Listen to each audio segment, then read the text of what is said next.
Oke, selamat dulu. Terima kasih bagi pujian. Selamat pagi. Dan kita semua jemaat Tuhan.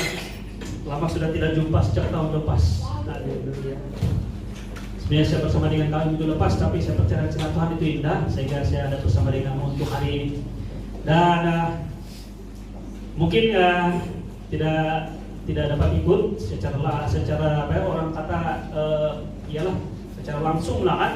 Tetapi saya sudah membawa tema sejak awal tahun. Malah sebelum lagi kita masuk tahun baru, tema yang saya ingin bawa malah ini mungkin kita letakkan sebagai tema gereja untuk tahun ini. Kita belum putuskan apa tema gereja pada tahun ini, yaitu kasih Tuhan. Amin. Kasih Tuhan. Jadi kita telah belajar bagaimana Tuhan mengasihi kita dan memberikan kita jaminan. Perkataan ini saya gunakan tidak salah, firman Tuhan mengatakan jaminan untuk memberikan pada kita setiap orang percaya masa depan yang penuh harapan, bukan kekecewaan. Amin. Memberikan kamu masa depan yang penuh dengan sejahtera, bukan kecelakaan. Memberikan masa depan kamu dengan penuh pengharapan. Jadi kita menghadapi tahun 2023 ini dengan dasar ini, yaitu Tuhan mengasihi saya. Nah, saya di Daily Vision 2 di One Plaza, saya sudah bawa beberapa tema. Satu tema yang pertama itu kasih Tuhan umum. Kemudian kita pergi kepada kasih gembala. Dan pada hari ini saya membawa satu lagi tema, yaitu kasih Bapa. Jadi kasih Bapa, dia spesifik. Kasih gembala, kasih Bapa, dan kasih Tuhan itu sendiri. Yang menjurus kepada fungsi, saya katakan fungsinya peranan itu luar biasa. Tuhan kepada Anda dan saya dalam hidup kita. Nah, saya sudah rekam itu dalam video dan boleh ikut itu yang khotbah-khotbah yang saya sudah sampaikan yang bertemakan kasih kan, pada dalam YouTube saya sudah upload. Jadi jemaat Tuhan boleh ikutilah. Oke, yang last week melepas tentang kasih gembala. Amin. Di dalam Alkitab Tuhan memperkenalkan dirinya dengan berbagai nama. Boleh bersama dengan saya, berbagai nama. Malah nama-nama yang saya gunakan perkataan ini mungkin sedikit teknikal, itu bombastik, yang powerful, yang begitu gah, luar biasa sesuai dengan Tuhan kita. Amin. Betul kan? El Shaddai, Allah yang Maha Kuasa. Elohim, kan juga Jehovah Shammah, kan banyak nama. Kan sehingga nama-nama itu memberikan peranan dan fungsi. Saya katakan fungsi ini sebenarnya lebih terlampau kakuan. Karakteristik, atribut Bapa itu kepada jemaat Tuhan pada waktu-waktu tertentu. Pada waktu ada Abraham dalam keadaan lemah, sudah sangat lemah, walaupun dia tahu janji Tuhan kepada dia untuk mendapatkan keturunan, dan bukan hanya seorang anak, tapi keturunan-keturunan. Dia katakan memenuhi bumi, bangsa-bangsa, kan? Menjadi banyak bangsa, Bapak kepada berbagai bangsa. Tetapi dia semakin lemah. Ketika dia semakin lemah, dia merasa seperti dia tidak mampu. Bukan dia merasa, tapi dia melihat hakikat dia tidak mampu.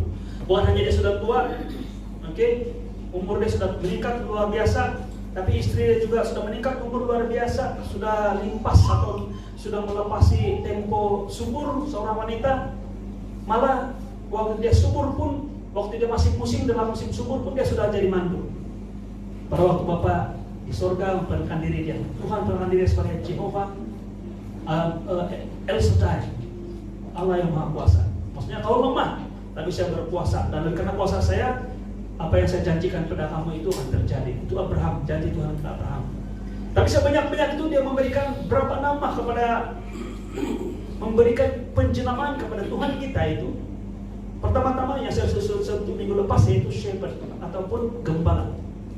Gembalamu, firman Tuhan mengatakan, selalu berbicara tentang orang Israel. Israel digembalakan. Malah dalam waktu tertentu Israel disebut sebagai domba kepada gembala. Dalam konteks ini domba yang melarikan diri ataupun meninggalkan gembala. Malah perkataan digunakan Alkitab adalah dalam Yesaya dia katakan tercerai-berai. Tapi kita tahu bahwa akhirnya gembala ini sama ini mencari domba yang hilang ini.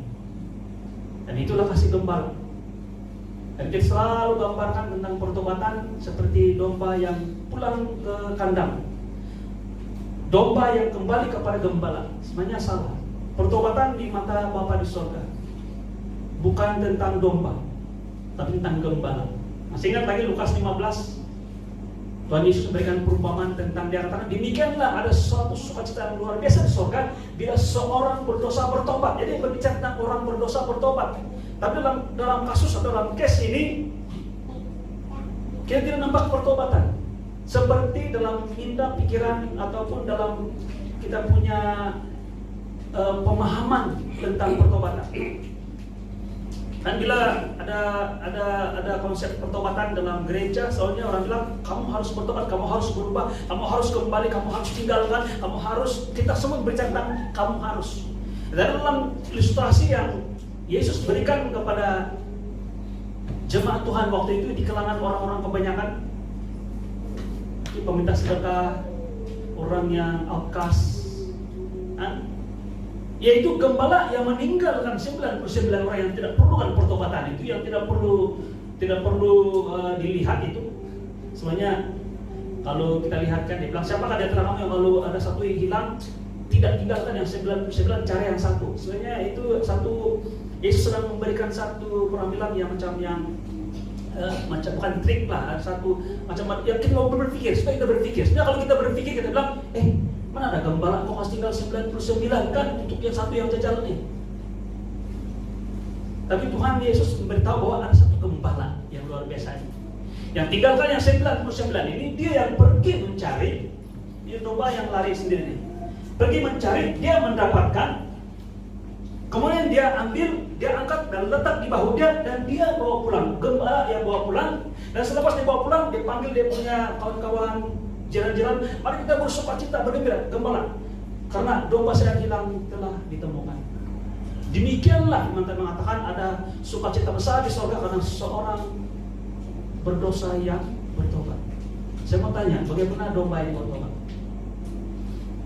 Mungkin masih lagi boleh kita bahas. Tapi kemudian ilustrasi yang berikutnya seperti kita telah belajar, yaitu berkaitan dengan silin ataupun dinar ataupun koin yang hilang. Seorang wanita, dia mencari koin dia hilang, yang satunya dia sapu rumah, dia bongkar semua sampai dipilih jumpa, terus yang satu pingin. Kemudian dia beritahu di jalan-jalan, mari kita bergembira karena silin sudah saya jumpa. Orang bilang, something wrong di perempuan ini. Jumpa silin pun mau celebrate. Saya bersikap kalau kita menyambung, pernah mau bongkok ambil itu duit pun kita malas. Adik, pungut itu silin. Tapi Tuhan sedang memberitahu kepada kita.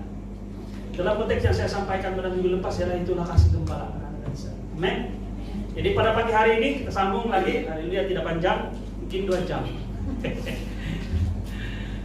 Nanti kalau lebih dari 2 jam, pelan-pelan keluarlah supaya saya perasan. Oke, yaitu kasih Bapa. Haleluya. Nah, saya mau sambung karena pada minggu lepas saya berhenti di domba yang hilang. Selalu saja ada orang akan bercakap begini, ya betul lah itu domba yang hilang. Itu pertobatan yang kamu katakan itu mungkin betul, tapi jangan lupa ada anak yang hilang, dia pulang. Dia bilang kan, kalian begitu kan? Mari kita lihat ini. Itu dalam Lukas 15 mulai ayat 11, firman Tuhan bunyinya seperti ini. Saya baca dulu, agak panjang tapi saya mau baca juga. Yesus berkata lagi, ada seorang yang satu lagi itu yang koin yang hilang, saya sudah sebut tadi. Jadi ada 3 perumpamaan tentang pertobatan di Lukas 15. Bersama dengan saya, domba yang hilang, kemudian dinar ataupun koin atau sedikit siling yang hilang, kemudian yang ketiga anak yang hilang. Lukas 15 ayat 11 ayat 2. Yesus berkata lagi, ada seorang yang mempunyai 2 anak laki-laki. Kata yang bungsu kepada ayahnya, Bapak, berikanlah kepadaku bagian harta milik kita yang menjadi hakku. Lalu ayahnya membagi-bagikan harta kekayaan itu di antara mereka. Berapa hari kemudian anak bungsu itu menjual seluruh bagiannya itu, lalu pergi ke negeri yang jauh. Di sana ia memboroskan harta miliknya itu dengan hidup berfoya-foya. Setelah dihabiskannya semuanya, timbullah bencana kelaparan di dalam negeri itu, dan dia pun mulai melarat. Lalu ia pergi dan bekerja pada seorang majikan di negeri itu. Orang itu menyuruhnya ke ladang untuk menjaga babinya. Lalu ia ingin mengisi perutnya dengan ampas yang menjadi makanan babi itu. Tetapi tidak seorang pun yang memberikannya kepadanya. Lalu ia menyadari, ini dia punya, orang bilang dia mulai bertobat, kan? Dia mulai bertobat. Saya boleh katakan bahwa dia betul, dia ada satu pertobatan, ada satu tindakan pertobatan dia. Tapi saya beritahu bahwa pertobatan dia tidak tulus. Pertobatan dia tidak ikhlas. Dan kalau ada orang seperti ini, pertobatan seumpama ini, kalau dia tahu ini tidak ikhlas kan selalunya ada hambatan kan. Ini pertobatan, tapi pertobatan yang tidak tulus ya. Dia katakan lalu ia menyadari keadaannya. Katanya betapa banyaknya orang upahan bapakku yang berlimpah-limpah makanannya. Tetapi aku di sini mati kelaparan. Aku akan bangkit dan pergi kepada bapakku dan berkata kepadanya. Nah, dia belum pergi lagi, tapi dia bercakap saya akan pergi kepada bapak saya. Bapak saya mau pulang. Dia mau balik kepada bapak dia bukan karena dia sayang bapak dia, bukan karena dia menyesali apa yang dia buat, tapi dia ingat, dia sadar dia lapar. Kan? Jadi dia bertobat bukan karena dia memang menyesali apa yang dia buat, tindakannya kepada bapaknya. Memang tindakan dia kepada bapak dia itu memang sangat-sangat menyakitkan hati.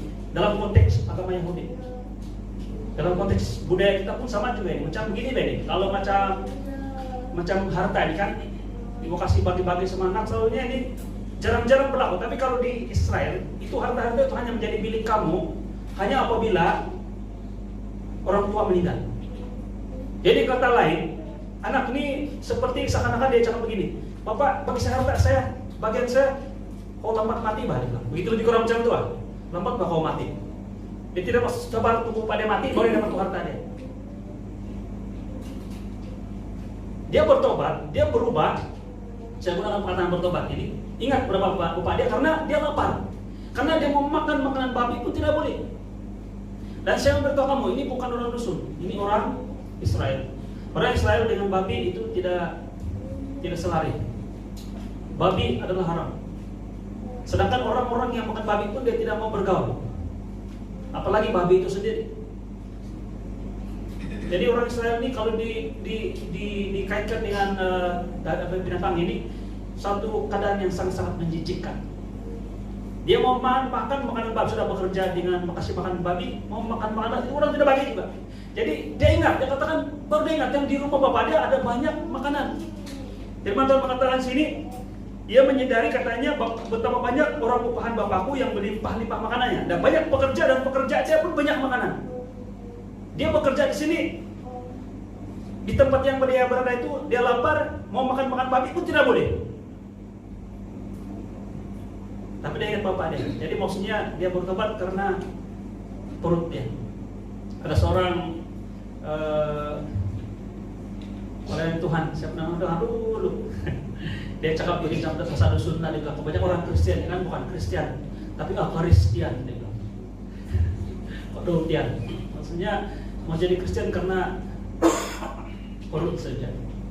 Dan ada juga orang Kristen yang menjadi Kristen karena ambil insuran api. Oke, tidak paham supaya tidak masuk neraka Allah. Jadi ada insuran api lah. Itu lucu, itu jokes. Eucharistian dia bilang, bukan Eucharistian lah, Eucharistian. Jadi ini menggambarkan tentang pemuda ini. Dia katakan begini. Jadi sebelum saya pergi, saya mau rehearsal dulu. Karena dia mau pucuk bapak dia. Dia tahu bapak dia punya pikir bapak dia marah dengan dia dan tidak mau terima dia balik. Itu dia punya pikiran bapak dia. Dia punya pikiran tentang bapak dia negatif. Jadi dia mau bercakap sesuatu yang dapat memucuk bapak dia supaya terima dia sekurang-kurangnya jadi pekerja. Karena pekerja bapak dia, orang upahan bapak dia banyak makanan. Jadi boleh makan. Jadi masih lagi case lapar perut. Aku akan bangkit, dibilang ini maksudnya dia sedang merancang, sebuah planning. Aku akan bangkit dan pergi kepada bapakku dan berkata kepadanya, Bapak, nah ini akan berkata, belum bercakap lagi nih. Bapak, dia sudah rehearsal. Bapak, aku telah berdosa terhadap surga dan terhadap Bapak. Jadi dia cakap begitu bagus, sebenarnya dia mengaku dosa dia. Tapi dia tujuan sebenarnya begitu. Yang tujuan dia begitu supaya bapak dia terima dia, supaya dia boleh makan. Dia bilang begini, Bapak, aku telah berdosa terhadap aku telah berdosa terhadap surga dan terhadap Bapak. Kemudian ayat yang kedua, aku tidak layak lagi disebut anak Bapak. Ini ayat kedua. Yang pertama tadi yang berdosa. Kemudian yang kedua, aku tidak layak lagi jadi anak Bapak. Kemudian yang ketiga, ayat ketiga, ini dia punya objektif. Jadikanlah aku, dia bilang, jadikanlah aku sebagai salah seorang upahan Bapa. Itu dengan tujuan dia. Karena orang upahan Bapa banyak makanan. Oke, dia sudah rancang sedia. Kalau dia nampak babi, alamak saya orang Yahudi, sudah lebih hina dulu saya mau makan makanan babi pun saya tidak dibenarkan dia bilang. Mungkin kalau kasih benar pun belum tentu dia sanggup makan. Kemudian pling, dia ingat, bapak saya banyak pekerja. Dia maksudnya dia bercuma dia pekerja di kandang babi. Dan dia punya pekerja banyak makanan. Kalau begitu saya balik kepada bapak. Dan saya akan cakap begini. Saya mesti mulai dengan mukadimah yang bagus. Bapak saya macam bertobat itu kan, bapak saya berdosa terhadap surga dan terhadap bapak. Saya tidak layak lagi dianggap sebagai anak bapak. Satu ayat yang betul-betul menyentuh, menserang betul di bagian hati. Kan kemudian dia cakap begini. Aku tidak lagi layak menjadi anak bapak. Kemudian dia katakan sini, jadikanlah aku sebagai salah seorang upahan Bapa. Ini yang sangat cakap. Kemudian dia bangkit, baru dia jalan. Tadi dia rehearsal, dia ada pikiran dia saja. Maka bangkitlah ia, ayat 20, pergi kepada bapaknya. Ketika ia masih jauh, maksudnya jauh lagi itu dia dari bapak, ayahnya telah melihatnya. Maksudnya bapak dia telah nampak dia dari jauh. Jikalau kita buat satu andaian ataupun satu macam kita buat orang bilang logik lah. Karena bapak dia nampak dari jauh lagi, maksudnya bapak dia sentiasa melihat yang jauh. Yang dia sedang memikirkan bila anak saya akan pulang. Di saat dia bisa begini bang, perasaan kadang-kadang bila anjing menyalakan, cepat buka pintu, itu tukang jaga pintu di depan rumah kau sudah. Nah itu kau tidak tengok-tengok. Tapi kalau kau tengok dari jauh sudah belum anjing menyalak sudah menampak kan. Jadi inilah case bapak ini. Jadi Yesus sedang memberi gambaran tentang Bapa. Banyak orang bagi tajuk ini cerita ialah anak yang hilang. Soalnya bukan. Tajuk yang tepat untuk ilustrasi ini adalah Bapa yang baik. Lebih tepat. Bagi tajuk itu anak yang hilang. Konsep yang tadi itu ialah domba yang hilang, kemudian koin yang hilang. Sekarang anak yang hilang. Jadi macam ngam betul.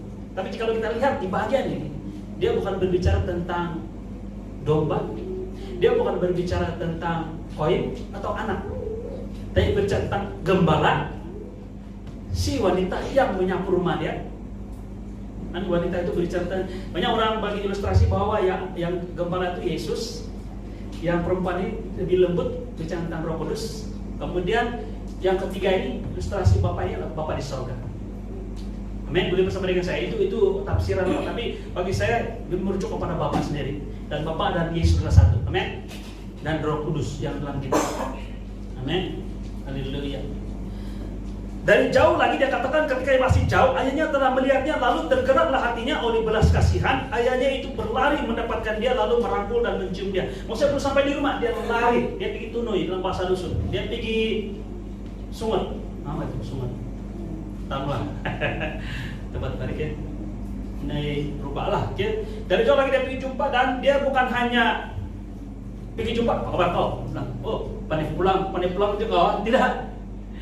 Ataupun dia bisa makan, wah, ada bau babi. Tidak. Tapi dia terus dia pergi rangkul dan dia cium anak ini. Firman Tuhan mengatakan berlari mendapatkan dia, lalu merangkul dan mencium dia. Kata anak itu kepadanya, maksudnya dalam keadaan masih lagi dirangkul. Bapak dia merangkul, gitu. Sempat dia bercakap. Yang dia sudah rehearsal sebelum ini, masih bersama dengan saya. Dia katakan begini. Kata anak itu kepadanya, Bapak, aku telah berdosa terhadap surga terhadap Bapak. Maksudnya dia sempat, ayat yang pertama dia sempat sebut, tapi sekarang dirangkul kan, dan dicium-cium. Kemudian dia katakan sini, aku tidak layak lagi disebut anak Bapak. Ada satu ayat yang dia tidak sempat sebut. Apa? Jadikanlah aku salah seorang upahan Bapak. Kenapa? Buat apa mau cakap itu ayat? Dia sedang dipeluk, dipeluk sebagai anak. Itu anak sudah tahu bahwa bapak dia sudah terima dia bukan sebagai orang asing, bukan sebagai pekerja, tapi sebagai anak. Jadi buat apa meminta satu ayat yang terakhir supaya dapat makan?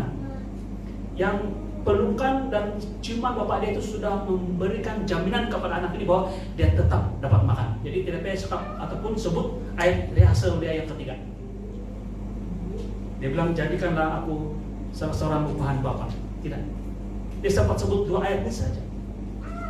Firman Tuhan mengatakan sini, tetapi ayat itu berkata padanya, hamba-hambanya, lekas bawa kemari jubah yang terbaik. Mungkin dia mau cakap juga mengkali, tapi waktu dia mau cakap ayat ini, bapak dia tiba-tiba dia bapak dia bercakap, dia bilang, lekas bawa kemari jubah yang terbaik, pakaikanlah itu kepadanya, dan kenakanlah cincin pada jarinya dan pada sepatu kakinya, dan ambillah anak lembu tambun itu, sembelihlah dia, dan marilah kita makan dan bersukacita. Jadi tidak perlu jadi pekerja, sudah kena urus semua, bukan hanya makan, tapi kena kasih sepatu, cincin dan jubah.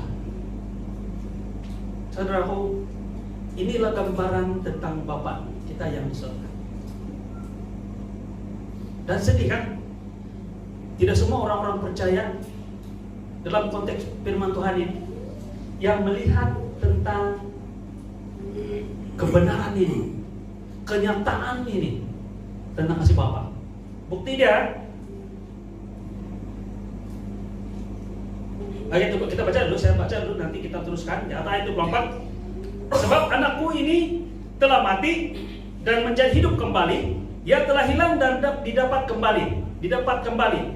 Maka mulailah mereka bersukaria. Tetapi ayat yang ke-25, mari kita lihat. Tetapi anaknya yang sulung berada di ladang. Anaknya juga, kan? Dia punya anak juga ini. Tadi anak yang hilang, ini anak yang tidak hilang ini. Tapi anaknya yang sulung berada di ladang, dan ketika ia pulang dan dekat rumahnya, ia mendengar bunyi seruling dan nyanyian tari-tarian. Lalu ia memanggil salah seorang hamba dan bertanya kepadanya, apa arti semuanya itu?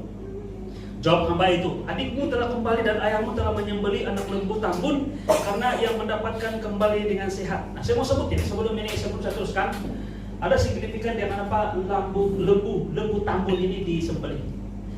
Kadang-kadang bila kita bilang kita bertobatkan, bila ada pertobatan, Bapa di surga melihat kita datang dan dia terima kita seadanya kita, betul kan? Terima kita seadanya kita. Jadi banyak orang yang berargumen begini, Bapa di surga mengampuni kamu, dia ampuni kamu begitu saja kan? Macam kebiasaan orang yang kalau ada anak-anak buat salah, anak lelaki khususnya kan buat salah, kita bilang biasa itu anak lelaki kan begitu. Anak lelaki kan biasa itu dia punya karenah begitu. Seakan-akan seperti kita sapu itu habuk kan kita simpan di bawah tikar, kita kasih, tapi sabuk masih ada. Nah, penyembelihan anak lembu tambun itu sebenarnya berbicara tentang korban. Anak ini balik, tapi bukan tidak ada harga yang dibayar. Tapi bukan anak ini yang mati, tapi ada yang mati bagi pihak dia, yaitu anak lembu tambun. Kalau kita lihat dalam perbicaraan dalam Perjanjian Lama, berbicara tentang lembu korban, perkataan yang sama, tambun itu digunakan. Maksudnya yang gemuk, bukannya gemuk tapi yang tidak bercacat, yang sesuai dan tepat dijadikan sebagai lembu korban, sebagai satu alat tukaran, sebagai satu scapegoat, satu korban untuk membayar harga dosa yang Anda bayar, yang Anda lakukan. Jadi bukan kamu yang dihukum, tapi lembu yang dihukum. Dan kita tahu bahwa lembu atau domba korban bagi kita adalah Yesus Kristus. Dia berbicara tentang Yesus yang mati bagi pihak anak ini. Oke, jadi saya mencela di situ, harap jemaat Tuhan boleh ikut taat. Tapi yang menjawab, ayat 28, maka marahlah anak sulung itu dan ia tidak mau masuk. Lalu ayahnya keluar dan berbicara dengan dia. Pucuk lagi kan anak dia yang sulung ini. Tetapi yang menjawab katanya, telah bertahun-tahun aku melayani Bapa dan sebelum pernah aku melanggar perintah Bapa. Tapi kepadaku belum pernah Bapa memberikan seekor anak kambing untuk bersukacita dengan sahabat-sahabatku.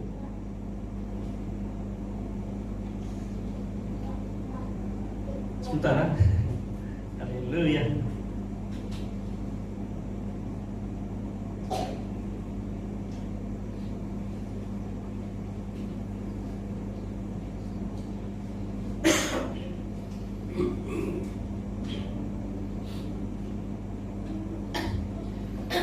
Sebenarnya satu yang sangat luar biasa. Kamu ada terjemahan bahasa Inggris kan? Kalau kamu punya audiens beredar, coba kamu lihat terjemahan dalam bahasa Inggris di dalam ayat yang ke 29. Kalau terjemahan dalam bahasa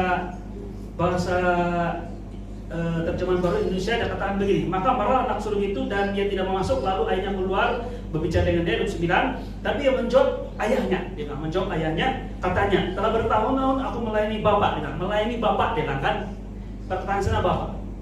Tapi sebenarnya kan, jikalau kita tinggal sana, dia tidak guna perkataan bapak.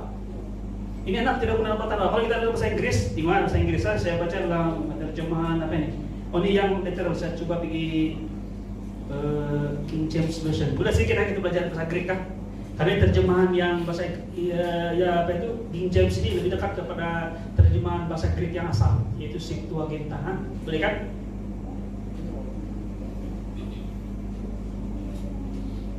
Dia bilang sini, and he answered said to his father, Lo, dia bilang, Lo, this many years do I serve thee. Dia bilang, dia tidak bilang saya telah melayani bapak.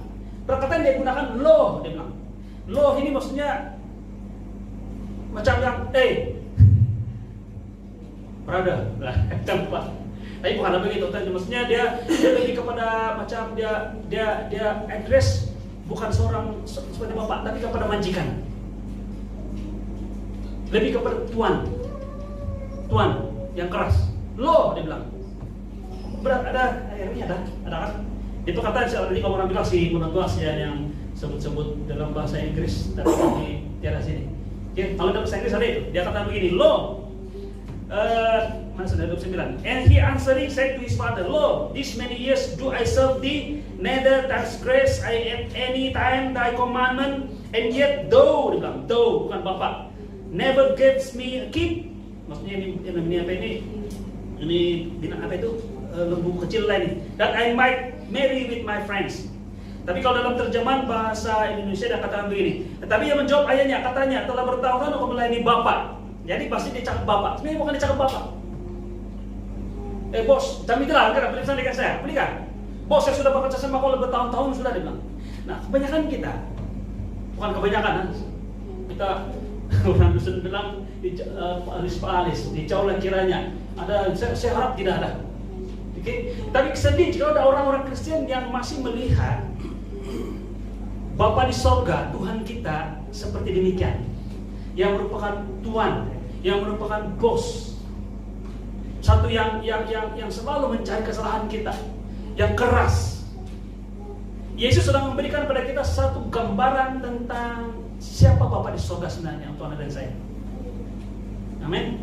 Yang mengasihi kita sama seperti dia mengasihi. Bayangkan dia mengasihi luar biasa anak yang hilang ini.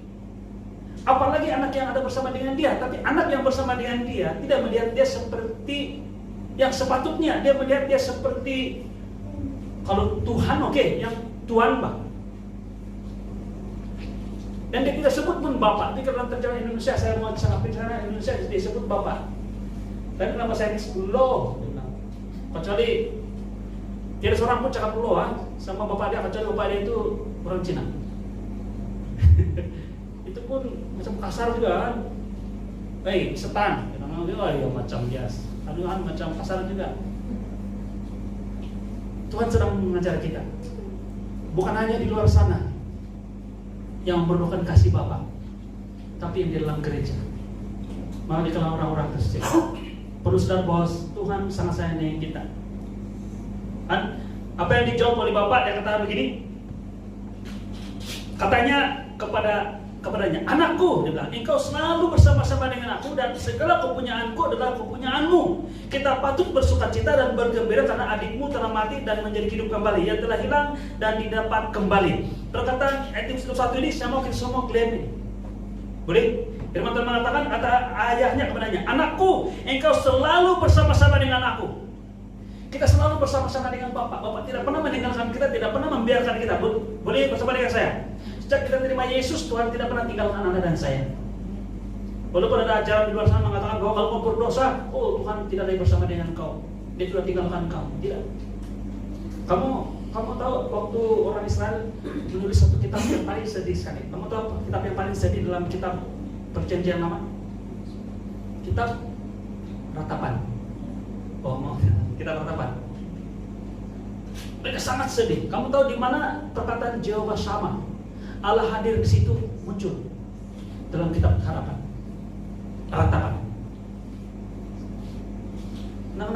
Tuhan jauh dengan saya. Sebenarnya Tuhan tidak jauh dengan kita.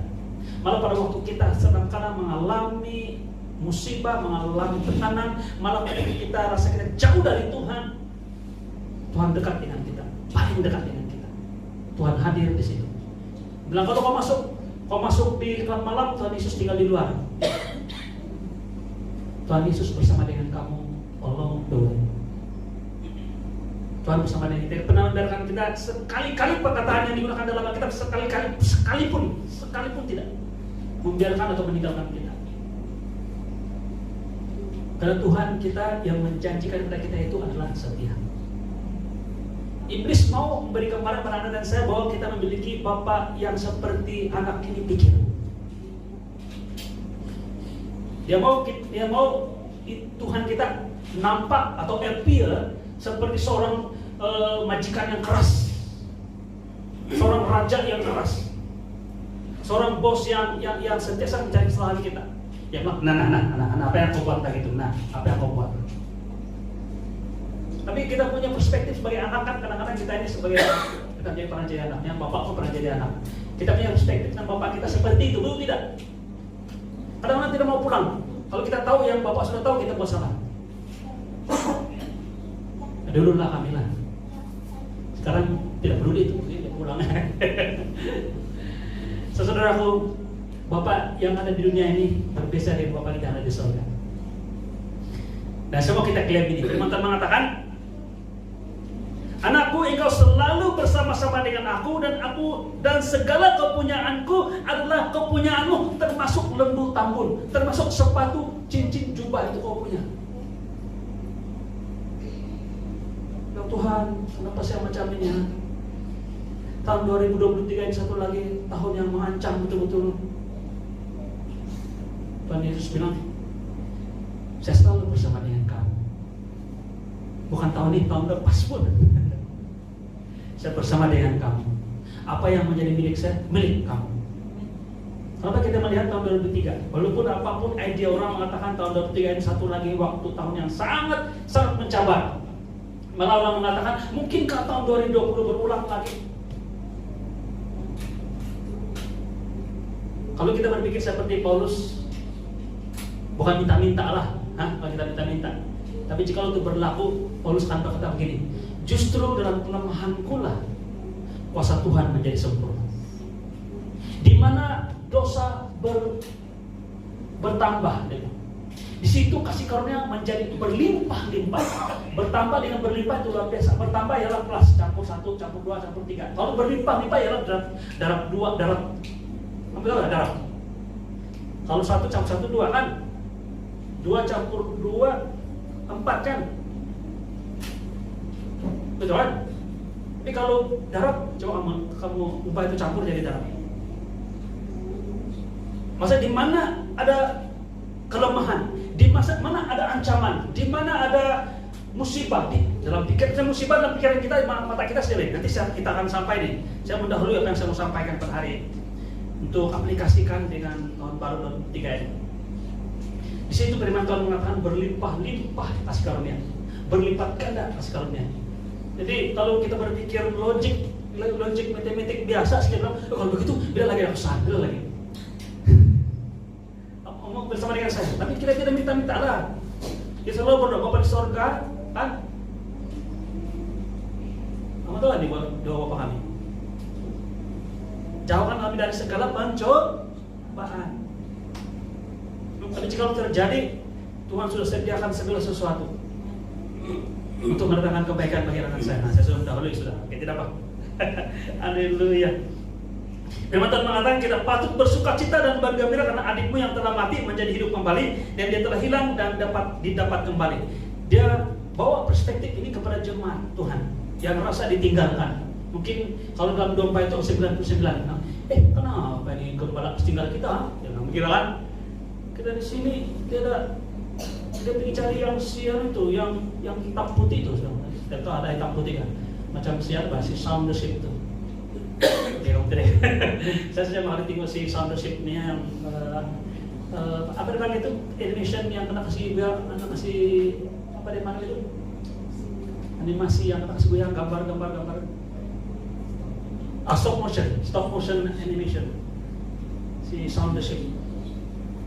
Budak-budak tahu yang mana ini? Si Sound the Ship pintar betul-betul itu domba. Mungkin dia pergi cari yang nakal itu, sedangkan kita yang tidak nakal kasih biar, nah, begitu. Kadang-kadang kita rasa begitu. Saudaraku, mari pada hari ini, apa yang Bapak miliki, sebenarnya kita miliki.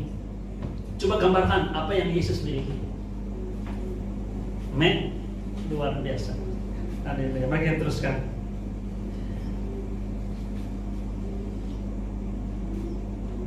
Haleluya. Anak yang hilang. Tapi yang lebih tepat ialah Bapa yang baik.